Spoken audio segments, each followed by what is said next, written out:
Madam చూడండి madam మాట్లాడుతానులే మాట్లాడినా చూస్తానులే అయిపోతుంది.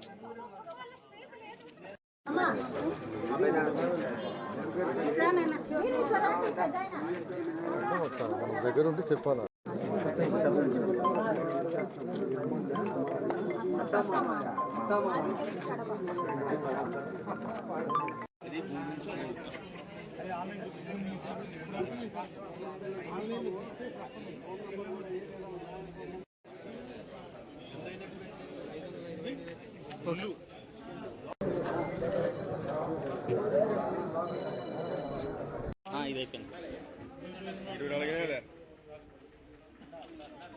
మేము ఈరోజు కూటమి ప్రభుత్వం అధికారంలోకి వచ్చిన తర్వాత ఎన్నికలకు ముందు ఏవైతే వాగ్దానాలు చెప్పినామో ఆ వాగ్దానాలన్నీ నెరవేర్చినాము.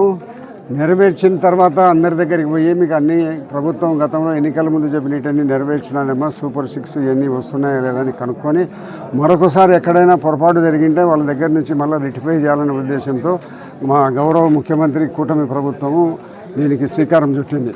ఈ రోజు నుంచి 45 రోజులు ఈ యొక్క ఇంటింటి కార్యక్రమం జరిగి అందరి యొక్క సమస్యలను తెరుచుకోవాలనేది మా కూటమి ప్రభుత్వ లక్ష్యం. దాంట్లో భాగంగా మేము ఇక్కడ ఒకరిద్దరు ముగ్గురికి ఇళ్ళు స్థలాలు కావాలని అడిగినారు. ఆ ఇళ్ళు స్థలాలు కావాలని చూసి ఆన్లైన్లో చూస్తే జగనన్న కాలనీలో గతంలో వాళ్ళ ఇళ్ళ స్థలాలు వచ్చినాయి. ఇళ్ళ స్థలాలు వచ్చినట్టు వాళ్ళకు తెలియదు కూడా. ఇళ్ళు వాడ మంజూరైనాయి. ఇంటి డబ్బులన్నీ తీసుకొని తినేసినారు. ఇప్పటికే ఈ వీధిలో ఇద్దరు దొరికినారు. జగనన్న కాలనీలో పొద్దుటూరు పుట్టినప్పటి నుంచి 37,000 ఇళ్ళు ఉంటే ఒక్క జగనన్న కాలనీకే 2019-20లో ఇంటి స్థలాలు పేదలకు ఇవ్వాలనే ఉద్దేశంతో అప్పుడు జగనన్న కాలనీని ఏర్పాటు చేసే దాంట్లో 23,000 మందికి ఇల్లు కావాలని వాళ్ళు ఓటర్ లిస్టు పెట్టుకొని లిస్టు రాయడం జరిగింది. మామూలుగా ఎట్లా జరుగుతుందంటే ఇండ్లు లేని వారు అప్లికేషన్ పెడితే తహసీల్దారు వాళ్ళు ఇంటి దగ్గరికి పోయి విచారించి పేదవాడని నిర్ధారణ చేసిన తర్వాత ఇళ్ల స్థలాలు ఇవ్వడం జరుగుతుంది. 1,000-2,000 పొద్దుటూరు మొత్తం అంతా కూడా కలుస్తాయి. కానీ జగనన్న కాలనీకి 23,000 ఇళ్ళు ఓటర్ లిస్టు పెట్టుకొని పేరు రాసినారు. ఇప్పుడు నేను ఎందుకు చెప్తున్నా అంటే విషయం ఆ అమ్మకు జగనన్న కాలనీలో ఇల్లు వచ్చింది. మనం ఆన్లైన్లో మళ్ళీ కొత్తగా అప్లై చేసి ఆ అమ్మని ఆన్లైన్ కొడితే జగనన్న కాలనీలో ఇల్లు చూపిస్తుంది. మేము మళ్ళీ కొత్తగా ఇప్పుడు మా గౌరవ ముఖ్యమంత్రి గారు గ్రామీణ ప్రాంతాలలో 3 సెంట్లు పట్టణ ప్రాంతాల్లో 2 సెంట్లు ఇవ్వాలనే స్కీమ్ మనం అమలు చేయాలని మేము చేసే ప్రయత్నంలో ఆ అమ్మకు కొడితే ఆన్లైన్లో జగనన్న ఇల్లు వచ్చినట్టుంది. ఇల్లు లేదా కట్టాలా ఇళ్ళకేమో ఇల్లు తెలియదు, వచ్చింది కూడా తెలియదు. ఇట్లా పరిస్థితుల్లో వందల కోట్ల రూపాయలు జగన్మోహన్ రెడ్డి ప్రభుత్వంలో ఇక్కడ ప్రొద్దుటూరు ఎమ్మెల్యే గారు అందరూ భూమి 1 ఎకరా భూమి కొంటే 15 లక్షలు కొన్న రైతుకి ఇస్తే 25 లక్షలు ప్రభుత్వానికి చెప్పి 10 లక్షలు ప్రతి ఎకరా మీద కూడా తినేసినాడు. ఆ మాదిరిగా ఎక్కువ ఎకరాలు కొంటే అంత 10 ఎకరా మీద 10 లక్షలు వస్తుందనే ఉద్దేశంతో 23,000 ఇళ్ళు పొద్దుటూరు పుట్టినప్పటి నుంచి 37,000 ఉన్నాయి. ఈ పొద్దుటూరు వరకు కూడా పేదలు 23,000 మంది ఎక్కడి నుంచి వస్తారు? భూమి ఎంత ఎక్కువ భూమి కొంటే అంత ఎకరాకు 10 లక్షలు వస్తుందనే ఉద్దేశంతో ఓటర్ లిస్టు పెట్టుకొని రాసినారు. ఇప్పుడు ఆ అమ్మకు జగనన్న కాలనీలో ఇల్లు వస్తుంది. అక్కడ ఇల్లు కట్టలే. ఆ అమ్మ ఇంటి పేరుతో డబ్బులు తినేసినారు. ఏంటి ఆ అమ్మ పరిస్థితి? ఈ మాదిరిగా దుర్మార్గమైన ప్రభుత్వం జగన్మోహన్ రెడ్డి ప్రభుత్వంతో ఎమ్మెల్యేలు కానీ ఎంపీలు కానీ దోచి పారేసినారు. ఈరోజు పేదవానికి న్యాయం చేయాలని మేము ఆలోచిస్తుంటే ఏ విధంగా న్యాయం చేయాలనేది మాకు అంతుపట్టని విషయంగా ఉంది.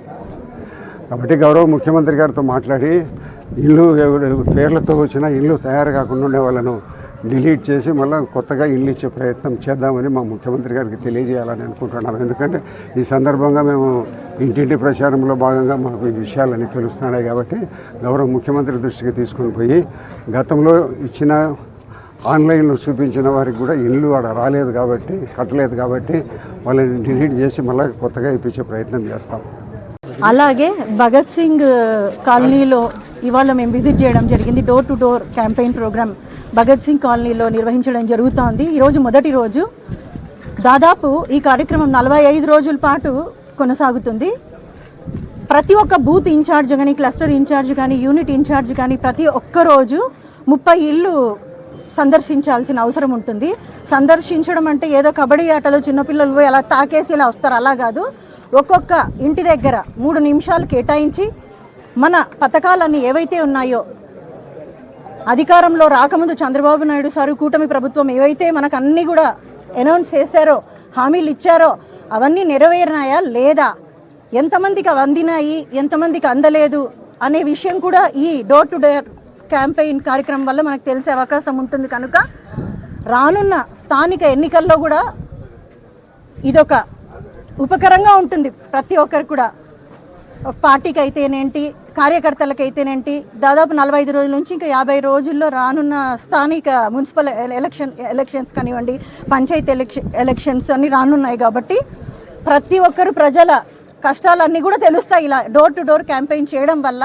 ఇప్పుడు పెద్ద ఆయనతో పాటు నంద్యాల వరదరాజుల రెడ్డి గారితో పాటు మేము ఈ గడప గడప దాదాపు ఇప్పుడు ఒక 15 ఇళ్ళు తిరిగాము. ఈ 15 మందిలో దాదాపు 5-6 మంది సమస్యలు చెప్పడం జరిగింది. అవన్నీ పెద్ద అయినా శ్రద్ధగా నోట్ చేసుకొని మీరు వచ్చి కలవండి అమ్మా, మీరు అప్లై చేసుకుంటేనే కదా. ఇప్పుడు కొంతమంది ఒకసారి వెళ్ళిపోయి ఇప్పుడు మన అవసరం ఉన్నప్పుడు మనం 3 సార్లు తిరగాల్సి వస్తుంది.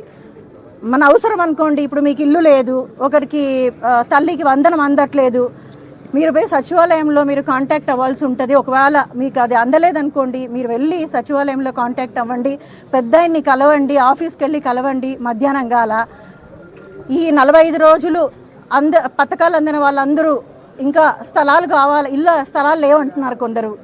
వాళ్ళు కూడా పెద్దాయన దగ్గరికి వెళ్ళి మీ ఎమ్మెల్యే గారిని కలిసి మీరు ఒక అర్జీ పెట్టుకుంటే వాళ్ళు ఏర్పాటు చేయడం జరుగుతుంది.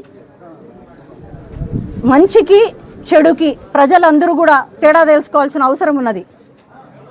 అదిగో అక్కడ ఎద్దినింది అంటే కట్టేయండి అనే రకం.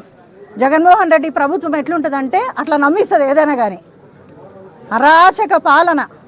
చిన్నగా ఉన్నప్పుడు మనం మామూలుగా మొట్టమొదట ఓనామహ అని పలక తీసుకొని రాస్తూ ఉంటాం. జనరల్గా మొట్టమొదట రాపిచ్చే అక్షరాలే ఓనామహ పలక తీసుకొని. అయితే అరాచకాలకి వైఎస్ జగన్మోహన్ రెడ్డి ప్రభుత్వం ఓనమాలు నేర్పించింది ఎవరు అంటే జగన్మోహన్ రెడ్డి, వైసీపీ ప్రభుత్వం అనే విషయాన్ని ప్రతి ఒక్కరు గుర్తుపెట్టుకొని ఇక మీదట ఎవ్వరు కూడా వైసీపీ అనే పేరే తలవద్దండి. 3 టర్ములు ఇంకా చంద్రబాబు నాయుడు గారు, లోకేష్, తెలుగుదేశం ప్రభుత్వమే ఉండాలా, కూటమి ప్రభుత్వం ఉండాలా. ఎందుకంటే కూటమి ప్రభుత్వంతోనే ఏదైనా సాధ్యం అవుతుంది.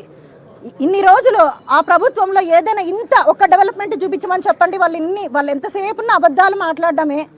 అరాచకాలు, హత్యలు, అబద్ధాలు, ఆడవాళ్ళని అసభ్యంగా మాట్లాడాలు. అసెంబ్లీ అంటే ఏందండి? దేవాలయంతో సమానం. మనం అందరం కష్టపడి వాళ్ళకు ఓట్లేసి ఎందుకు గెలిపిస్తున్నాం? మనం ప్రజలందరూ కూడా ఎందుకు గెలిపిస్తున్నాం? మనం అడగలేం కాబట్టి మనం ఒక రిప్రజెంటేటివ్ని ఎన్నుకుంటున్నాం. మీరు పోయి మా సమస్యలు తీర్చండి అయ్యా అని. వాళ్ళు ఏం చేస్తున్నారు? అసెంబ్లీకి వెళ్ళి చూస్తున్నారు కదా మీరు. అసెంబ్లీలో చిన్నపిల్లలు మనం చూసే పరిస్థితి ఉంది. అసలు అసెంబ్లీని ఏదైనా ఛానల్ పెడితే మనం చూడలేని పరిస్థితి. బూతుల పురాణం, బూతులే. ఆయన ఏమంటాడంటే జగన్మోహన్ రెడ్డి ఒకటే వాళ్ళకి తెలిసిన కాన్సెప్ట్. మామూలుగా వెంకటేశ్వర స్వామి లాంటి వాడు పుట్టాడు అంటే నా భూతం నా భవిష్యత్ అని చెప్తాం. కానీ ఈయన అట్లా కాదు, నా భూతే నా భవిష్యత్ అంటాడు.